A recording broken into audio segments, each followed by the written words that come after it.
आज आपको big boss वाली अर्चना गौतम की कहानी सुनाएंगे, बिल्कुल उन्हीं की जुबानी।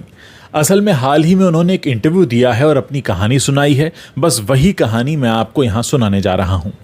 अर्चना कहती हैं कि मेरा जन्म जब हुआ था तब मेरे गांव वाले पूरे दुखी हो गए थे। मेरा जन्म हुआ था हस्तिनापुर में। मैं जन्माष्टमी पर पैदा हुई थी और सुबह से उस दिन बारिश हो रही थी। मेरे जन्म के पहले परिवार समेत गांव वालों को ये उम्मीद थी कि लड़का ही होगा, और उस समय अल्ट्रासाउंड वगैरह तो होता नहीं था, लेकिन फिर भी उन लोगों को अनुमान था कि आज जन्माष्टमी है, लड़का ही होगा। और मैं जिस घर में पैदा हुई थी वो बहुत टूटा हुआ था, छत भी टूटी थी और सोने के लिए घर में सिर्फ एक चारपाई थी। लेकिन जब गांव वालों को ये पता चला कि लड़का नहीं एक लड़की पैदा हुई है तो वो लोग बहुत निराश हो गए। कहने लगे कि अब क्या दावत होगी। तब मेरे पापा ने कहा कि अभी भी जश्न होगा, लड़का नहीं पर लक्ष्मी जी तो मेरे घर आई हैं। इसके बाद पापा ने पूरे गाँव में मिठाई और मटन बंटवाया था। दरअसल हमारे यहाँ किसी भी शुभ काम के बाद मटन बंटवाने की परंपरा रही है और मेरे पापा चाहते थे कि 14 साल की उम्र में ही मेरी शादी हो जाए। जी हाँ, कुछ समय बाद हमारा पूरा परिवार मेरठ शिफ्ट हो गया। हमारे परिवार में सभी लड़कियों की शादी 14 साल की उम्र में हो जाती थी। पापा भी चाहते थे कि मेरी भी शादी हो जाए, लेकिन माँ इसके खिलाफ थी। उनका कहना था कि इतनी कम उम्र में वो शादी नहीं कराएंगी। दरअसल जो सपने उनके अधूरे रह गए थे वो चाहती थी कि मैं उन्हें पूरा करूं, और किसी तरह लड़ झगड़ कर उन्होंने मुझे पढ़ाया भी। फिर मैं 11वीं में फेल हो गई। तब पापा ने कहा कि अब तो शादी होकर ही रहेगी। उस वक्त भी माँ ने मुझे ही सपोर्ट किया और 11वीं में दोबारा पढ़ाया। फिर मैं 12वीं में बहुत अच्छे नंबर से पास हो गई। एक वक्त ऐसा भी था जब गहने गिरवी रखकर मेरी माँ ने कॉलेज में मेरा एडमिशन करवाया।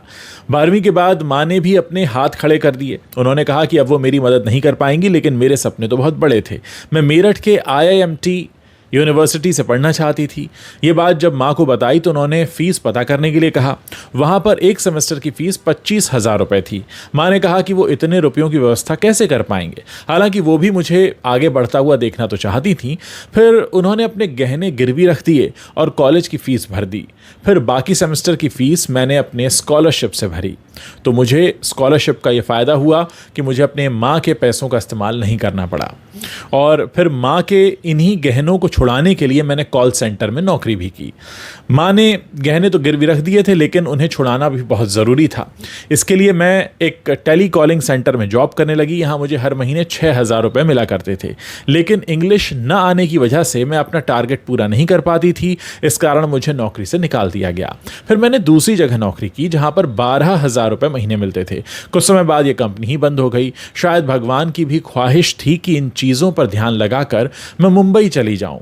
और फिर मुंबई पहुंचकर रवि किशन ने एक्टिंग से मेरा परिचय करवाया। जी हाँ, ये वो वक्त था जब मेरठ में शो सेल्स का बाजीगर, इसके लिए ऑडिशन चल रहा था। इस शो के जज रवि किशन थे।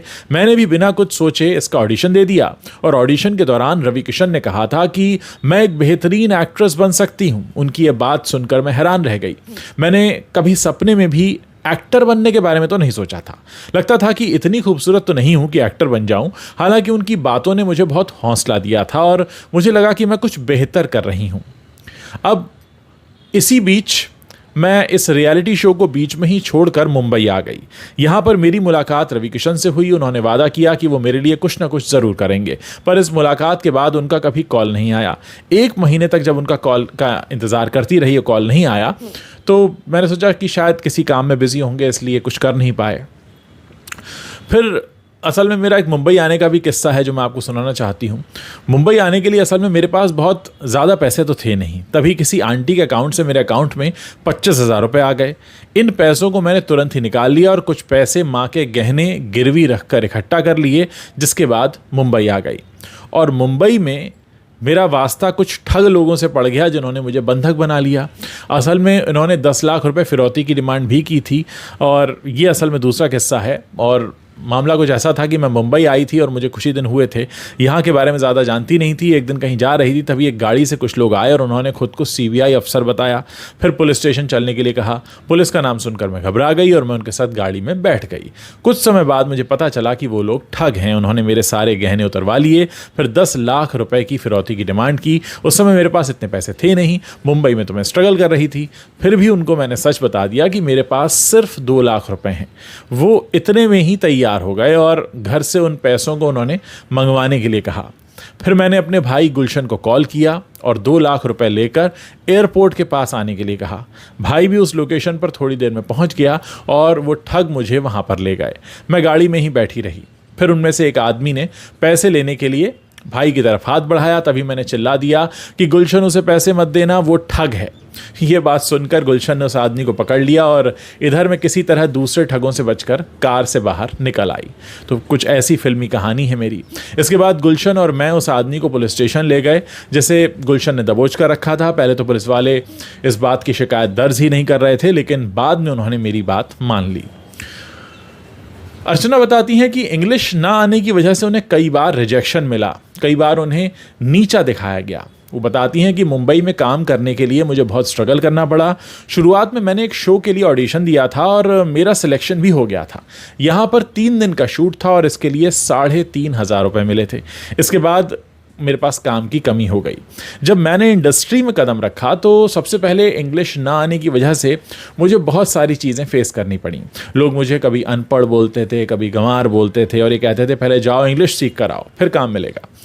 कितने ही ऑफर्स इसी कारण मुझसे छीन लिए गए। मुझे ये चीज़ इतनी बुरी लगती थी कि आप किसी लड़के या लड़की के टैलेंट को इंग्लिश आने पर ही जज करते हैं। बड़े डायरेक्टर और प्रोड्यूसर्स की फिल्मों के लिए मैंने ऑडिशन भी दिया था, हालांकि मेरा सिलेक्शन नहीं होता था। शायद मैं उस रोल के हिसाब से फिट नहीं बैठती होंगी। इंग्लिश भी मुझे नहीं आती थी और ज़्यादा फैशनेबल भी मैं दिखती नहीं थी, और यही वजह रही होंगी शायद जो मुझे एक के बाद एक रिजेक्शन का सामना करना पड़ा। फिर 2018 में मैं मिस इंडिया बिकनी का टैग हासिल करने में कामयाब हो गई। असल में मैं 2014 में मिस यूपी बनी थी। इसके बाद मेरे पास मिस इंडिया बिकनी 2018 कॉन्टेस्ट का ऑफर आया। इस वक्त काम की तो ज़रूरत थी, तो मैंने इसमें पार्टिसिपेट कर लिया। ऑडिशन के बाद मेरा सिलेक्शन भी हो गया। फिर फिनाले के लिए मैं बेंगलोर गई। वहाँ पर मिस इंडिया बिकनी का टैग मैंने अपने नाम कर लिया, और जब मुझे मिस बिकनी यूनिवर्स के लिए चाइना जाना था तभी उसी समय कोविड शुरू हो गया और फिर मैं चाइना नहीं जा पाई। और मुझे शुरुआत में जब हिंदी फिल्मों में काम नहीं मिल रहा था तो मैंने फिर तमिल फिल्मों का रुख भी किया, क्योंकि अगर मैं एक्टिंग करियर की बात करूं तो मैं फिल्म ग्रेट ग्रैंड मस्ती में नज़र आई थी जो 2016 में रिलीज़ हुई थी। फिल्म में स्क्रीन टाइम बहुत कम था। फिर फिल्म हसीना पारकर और बारात कंपनी में भी मैं दिखाई दी, और इन दोनों फिल्मों में भी मेरा छोटा छोटा रोल था। इसके बाद मुझे हिंदी फिल्मों में काम करने का मौका ही नहीं मिल रहा था। थक हार कर मैं चेन्नई चली गई, जहाँ कुछ तमिल फिल्मों में मैंने काम किया। लेकिन एक वक्त ऐसा भी आया मेरी ज़िंदगी में जब लॉकडाउन में मैंने सुसाइड करने की कोशिश की। तो बताती हैं अर्चना कि मैं तमिल फिल्मों में काम कर रही थी, तभी कोविड आ गया। वहाँ पर भी सब कुछ बंद हो गया, काम की कमी हो गई, और मैं जिस घर में रहती थी उसका रेंट ही 70,000 रुपये था। मेरी सेविंग्स भी कुछ खास अच्छी नहीं थी। परिवार की पूरी जिम्मेदारी मुझ पर ही थी। लॉकडाउन लगने के बाद मैं वापस मुंबई आ गई। घर का मालिक भी पैसे देने के लिए मुझ पर दबाव बनाता रहा।